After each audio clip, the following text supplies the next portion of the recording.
Hey everyone, the book I will be reporting on today is called Teaching History with Museums.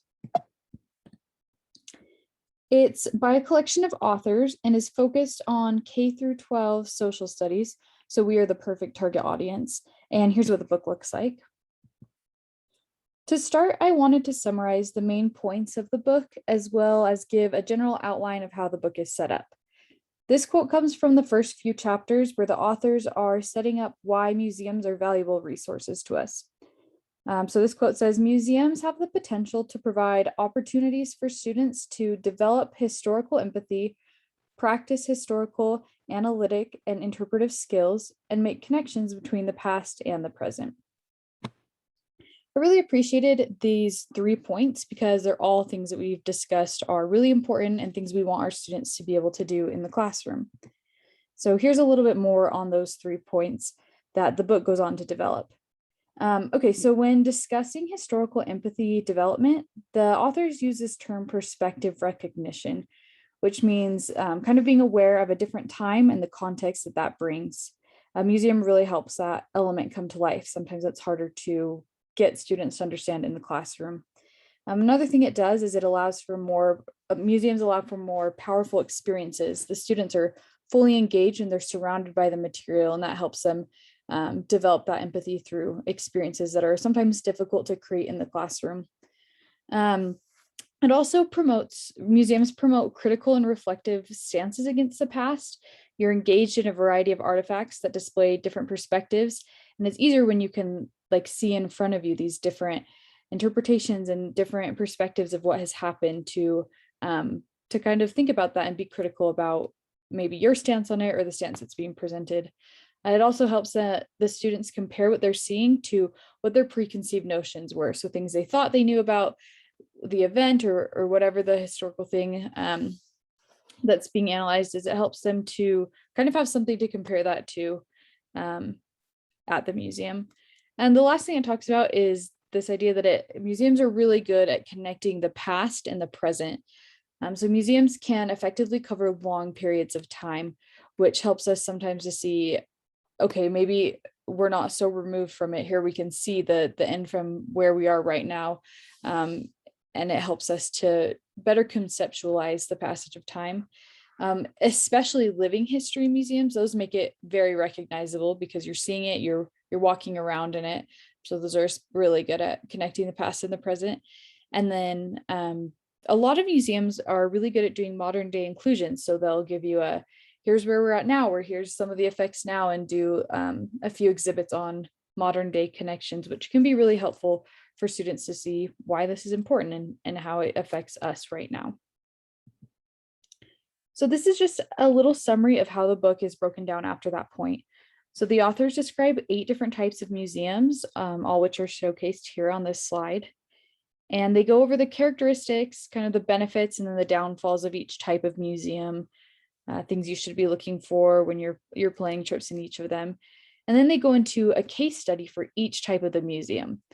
So as pictured here, they review a case study for the Holocaust Museum, for an artifact or display museum, the Minnesota History Center as a local museum, Fort Ticonderoga as a historic fort, and the Mark Twain House as a historic home, Colonial Williamsburg as a living history museum, the 9/11 Memorial for monuments or memorials, and the Wadsworth Museum of Art for an art museum. And then for the virtual museums, they talked about several different options that you have usually with whatever museums are around you to do virtual museum tours. Okay, so we'll start with the strengths and weaknesses of the book. And I'll start reviewing the strengths first.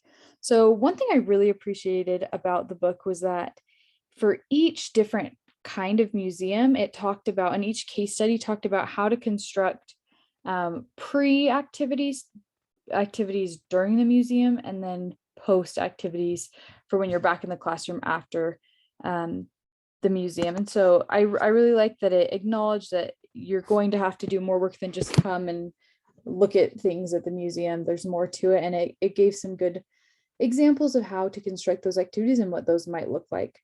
Another strength is it's really great for the specific case study museums it used. So any of those 7 specific museums. It gave really detailed examples for those. And if you were living near one of those or could take your students to one of those, it would be really helpful to have those examples. The last thing I really liked is as it broke down the museum types, it gave really helpful characteristics. So if you're looking for a museum that helps students like connect to the present, you might want to look more at this one. If you're hoping to help your students become more civically involved, you might want to look at a local museum. It kind of gave some of those characteristics, which I thought was helpful. The weaknesses of the book, I would say, kind of like the other side of the coin for the first one, is the lack of universal principles. And sometimes I felt it was too specific. So if you didn't live by one of the like 7 case study museums, it might be hard to transfer those principles to the museum near you. And so there were really, really specific things about these 7 museums that they had chosen, but the likelihood of us living by one of those 7 isn't very great. And so I thought that was kind of a weakness. It did tend to be a little bit repetitive. It spent a lot of time reviewing each of the types of museums, but a lot of museums have a lot in common. And so there was a lot of repetition of what those museums had to offer. One other thing I thought could have really been beneficial and could have been a great addition was some practical tips. I think as a teacher, you have the reality of managing however many students you're able to take, right? Maybe a class of 30, maybe more if you're taking multiple classes, and you have to manage them as you're going out in public and making sure that they're having a meaningful experience. And so I think giving practical tips of, well, how do I get in touch with the museum, and how do I set this up, and what does it look like to manage 30 plus kids in public and make sure they get a meaningful experience. Some of the practicalities around the activities, I think that's something I can see the teachers really benefiting from. Okay, now I want to talk about the contribution the book could make to our understanding of a topic, as well as some explicit connections to some things we've learned in class.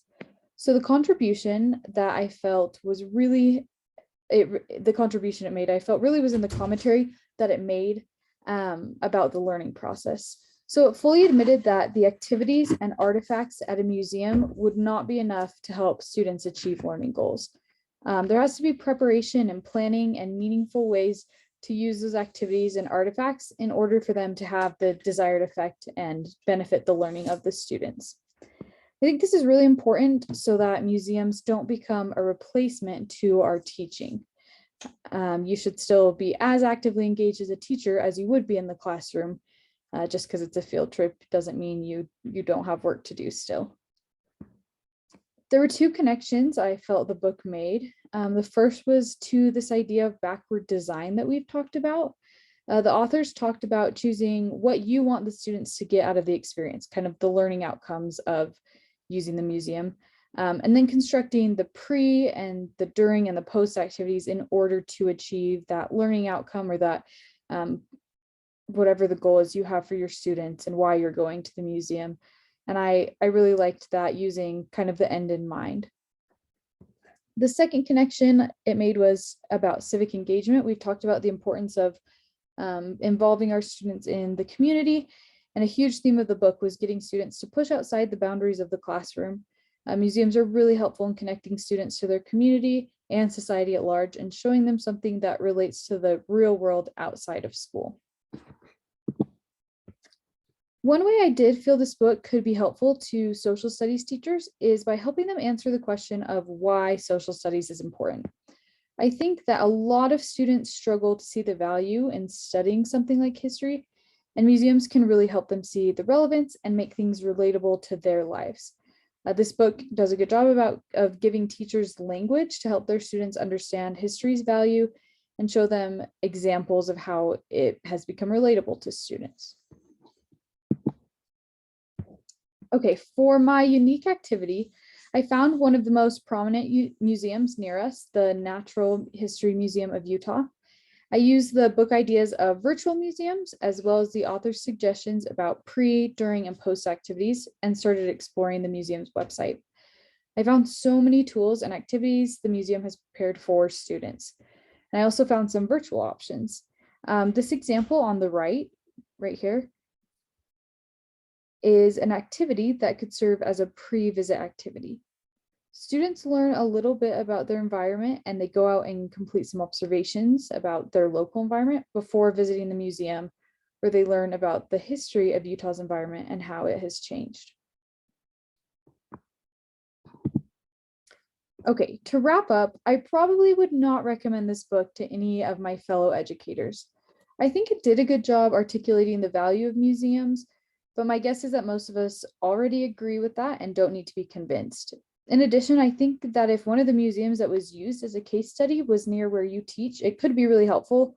But if not, a lot of the ideas from the case study are pretty specific, and that means you'd still have a lot of work outside of this book to prepare your class for any other museum to go visit it. I'm a big fan of using museums to teach history. I think there's so much value in that, but I do think your effort as a teacher could be better spent somewhere else besides this book, like getting to know your local museum or what's really available around you. Thank you for listening.